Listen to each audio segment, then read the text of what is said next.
Welcome to 340B Insight from 340B Health.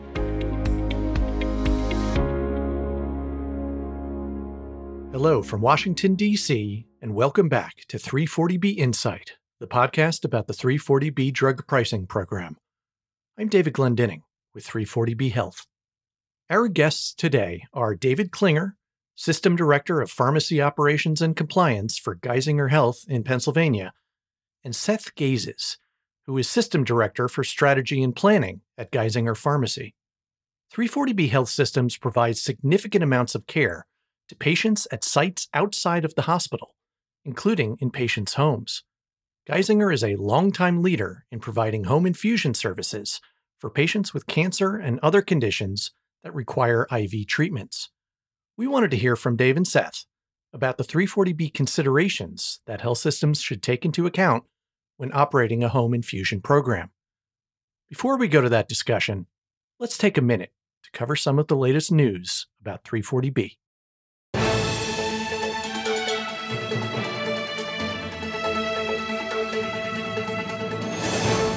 In mid-December, the pharmaceutical company Biogen announced it would start restricting hospitals' access to 340B discounts on two of its major therapies used to treat multiple sclerosis.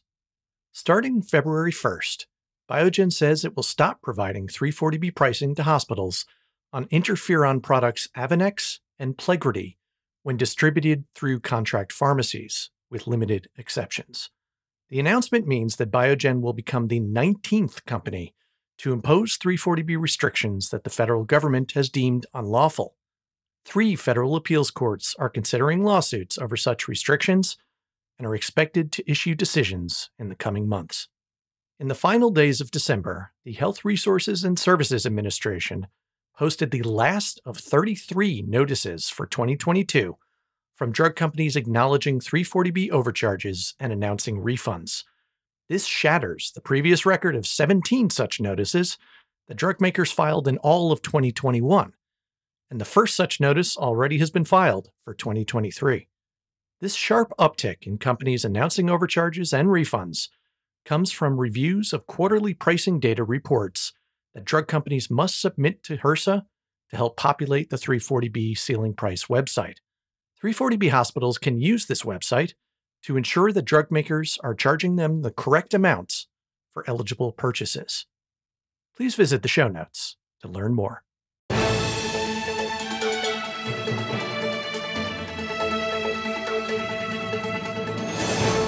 And now for our feature interview with Dave Klinger and Seth Gazes. Geisinger is one of the many health systems that send their health providers out to meet patients where they are, including those who benefit from receiving infusion treatments outside of the hospital. There are 340B considerations health systems must plan for when offering home infusion treatments. Miles Goldman sat down with Dave and Seth to learn more about these factors and about Geisinger's success in this growing area of patient care. Here's that conversation. Thank you, David. I'm joined by Dave Klinger and Seth Gazes from Geisinger. Dave and Seth, welcome to 340B Insight. Pleasure to be here. Thanks, Miles. Excited to have the conversation. Well, I'm excited to have both of you joining us. Providing care beyond the hospital walls continues to be a growing trend for 340B hospitals, and one of those areas is in home infusion care. I'm looking forward to diving into this topic and what it means for 340B. But first, Dave, tell us about Geisinger and the patients and communities it serves. Sure. Thank you, Miles. Geisinger Health consists of approximately 10 hospital campuses throughout a 46 Pennsylvania county region. It also includes a little over 130 clinic sites, as well as has close to 500,000 Geisinger Health Plan members that we do total care for. Additionally, this care center also has about 24,000 employees, and through fiscal year 20 has been able to provide close to $900 million in total community benefit as an organization. And let's get into one of those areas of care Geisinger's providing, which is the home infusion program. Seth, tell me more about it and what prompted Geisinger to start it. Yeah, so, in terms of Geisinger's home infusion program is 30 plus years old. Really started in the, post-discharge space or around antibiotics and and nutrition. And I think, in most recent years has transitioned into more of the specialty and biologics arena. Originally, was servicing an underserved population, perhaps, most likely having trouble accessing healthcare services. So leveraging sort of our unique market position and relationship with the community, started providing those services closer to the patient. And can you talk just a little bit more, Seth, about what some of those challenges are that patients are facing where, they might benefit more to be provided their infusion treatments outside of the hospital? For people that are on infusion therapy for chronic conditions that they'll be on for the rest of their lives, you look at our geography, it could be, 4 or 5 hours end to end to a hospital-based infusion center is not always tenable or easy, in terms of balancing that with work and family. So being able to, have those therapies, if you're going every 6 weeks or 6 months or what have you, in the home or at a more convenient location is key.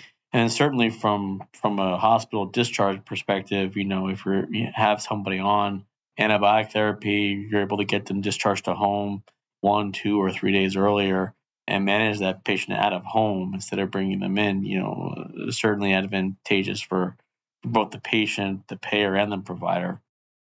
And how many patients does the home infusion program serve, and what does home infusion treatment look like from the patient perspective? Yeah, Miles. Currently, Geisinger Home Infusion services around 2,000 patients across the care regions. This can include anything from IV antibiotics to different immune supportive therapies. And from a patient perspective, there's opportunities for nurses to come in and assist patients with the care and administration within their homes. Some of the instances, patients are able to manage some of their infusional drugs independently, but it does allow for, especially in cases where we have, Geisinger home infusion nurses going in to see patients, really just an added layer of, that face-to-face care to help ensure that the environment the patient's in is supportive and appropriate for care. How do patients become part of the home infusion program? Are they referred into it, or? Yeah, it's typically a referral process. The pharmacy care team, as well as physician care team within the hospital, will make the appropriate referrals and connections to home infusion based on the type of therapy that they might need subsequent to discharge.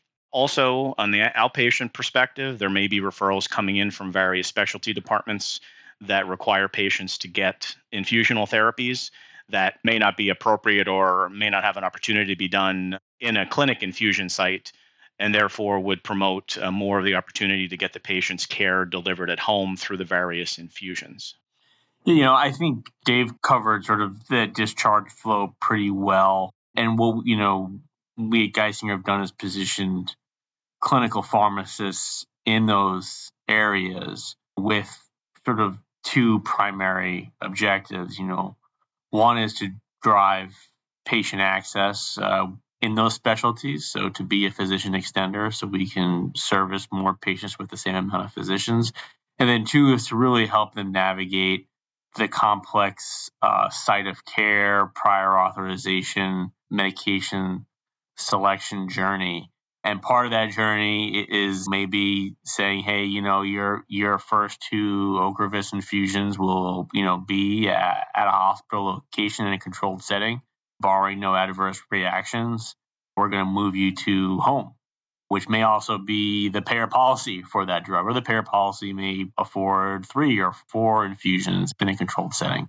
And Seth, how are patients reacting to receiving the infusion treatments outside the hospital setting? What feedback are you hearing?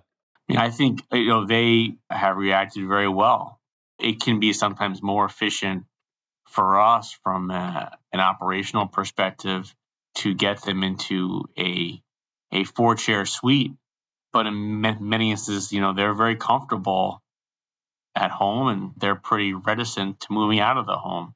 I think it's almost more of a challenge to convince providers around the benefits and safety of infusing these therapies at home. And part of our accrediting body requirements required us to do patient satisfaction survey. And I think, what is it, Dave, 95% of Geisinger home infusion service patients have expressed their satisfaction and recommend us to family or friends. Yes, I would agree. Is persuading providers and educating them about the benefits of home infusion, is that the greatest challenge that your home infusion program faces, or are there other challenges? Yeah, I mean, I think certainly it's a challenge. I think over the last few years, as Geisinger home infusion really has become more of a common namesake for pharmacy and the system. I think the movement towards provider acceptance, although there's still work to be done, has been enhanced considerably. I think probably one of the main challenges I think we have as a part of healthcare, and this certainly goes across other levels of healthcare, is maintaining staff. We've had with the national nursing shortages, our home infusion service has struggled at times to maintain ample nursing resources in order to go out to the home. And certainly trying to work through improvements on how do we help to recognize those positions and really finding ways to enhance those jobs from a promotionability, whether it's a work from home opportunity, whether it's more delivery of hours that could be personalized based on the patient need. I think additionally, from a staff perspective, we also struggle at times with pharmacy technicians, which is another area of national shortage of staff that actually prepares the medications for home infusion. And then lastly, I think we also need to make sure we're able to maintain what's needed from a regulatory and reimbursement standpoint, because as insurance companies change how they structure their payments, as well as how they may require patients to follow a certain line of care, we obviously have to be cognizant of that as we continue to build our business model. What should other 340B hospitals know when it comes to home infusion programs? I think, specific to 340B, it's really understanding the environment that is within the 340B program at a given health system or facility. It's taking a look at, patient eligibility, where those patients are going today for similar types of care that can be streamlined into utilizing home infusion as a contract pharmacy. That's primarily where, in most cases, you see the connectivity, since the majority of home infusion services lie outside of the hospital in particular, and may or may not be licensed through the specific hospital that's registered for 340B. So we utilize it as a pharmacy contract model or contract pharmacy model that really, allows for just a continuation of care with referrals from hospital-based patient clinics. And then subsequently, we're able then to utilize some of the drug savings that comes back to the hospital.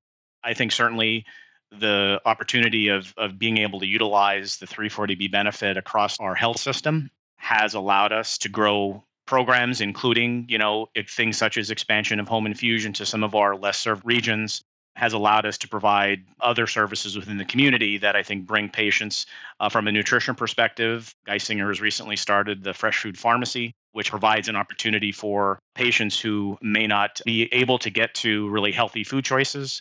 They can come into a specific location and get more healthy foods, especially for patients who may be diabetic or have other nutritional issues. So I think as part of a home infusion perspective, home infusion and any other program that could help support patients in the community and subsequently may provide some benefit from a 340B program perspective really just helps to support the larger cause around helping the underserved patients, as we do with the benefits we see from the 340B program. Are there any other programs that Geisinger is using the 340B savings that are generated through purchasing drugs for home infusion? We do things such as Geisinger at Home, which helps to provide additional care for patients with caregivers coming into the home separate from a home infusion perspective. It's helped us to promote and organize programs called 65 Forward, which really are senior-centric clinics where patients actually can go on a daily basis and get everything from care from a provider to activities that they can share with other members of the community, pharmacy involvement with regards to prescriptions, as well as additional care through our disease state management.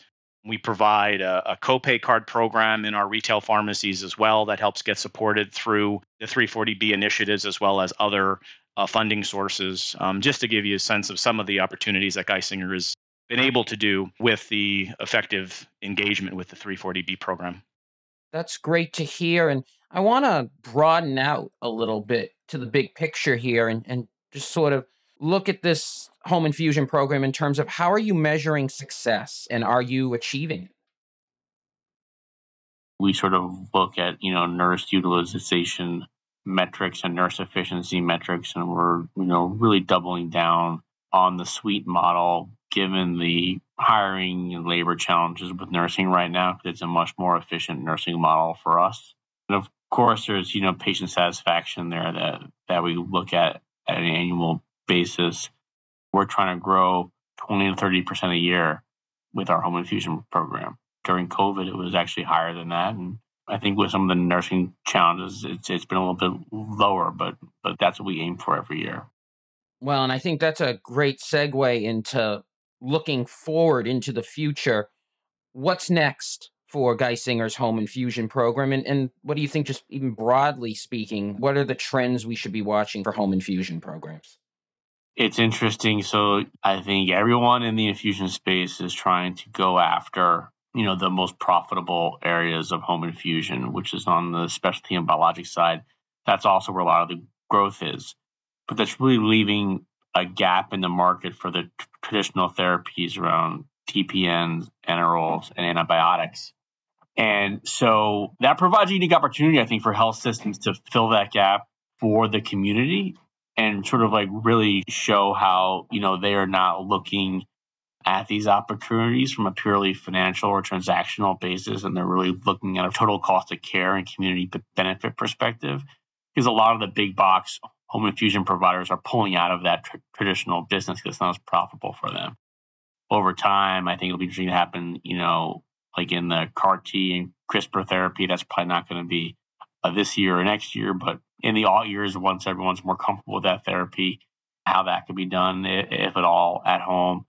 I think those are some of the areas of growth. And, certainly the whole suite model and the retail model around home infusion and conducting those infusions in 4 or 6 or 8 chair suites, with the nursing staff on site, closer to the patient in a more retail setting that's highly accessible to the patient population is also certainly an area of growth as well.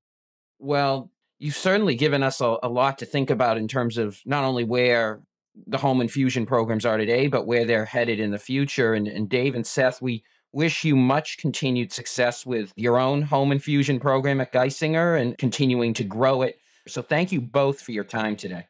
Thank you so much, Miles. Yeah, concur. Thank you very much for the opportunity. And again, as always, look forward to further engagements. Our thanks again to Dave and Seth for walking us through Geisinger's home infusion program and offering advice to their peers on how they too might extend care further beyond the 4 walls of the hospital. This is our first episode of Season 4 of our podcast, and we are thrilled to have you with us in 2023. And we hope to see you at the 340B Coalition Winter Conference in San Diego from March 27th through March 29th. The early bird registration deadline for the conference is January 30th, so if you have not already registered, please visit the link in the show notes to sign up today. We will be speaking soon with 340B Health President and CEO Maureen Testoni about what she sees on the 340B horizon for this year. If you have questions for Maureen or advice on topics we should cover in future episodes this year, we would love to hear from you. You can email us at podcast@340bhealth.org. In the meantime, we wish you a very happy new year and best wishes for the entire year ahead. We will be back in a few weeks with our next episode. In the meantime, as always, thanks for listening and be well.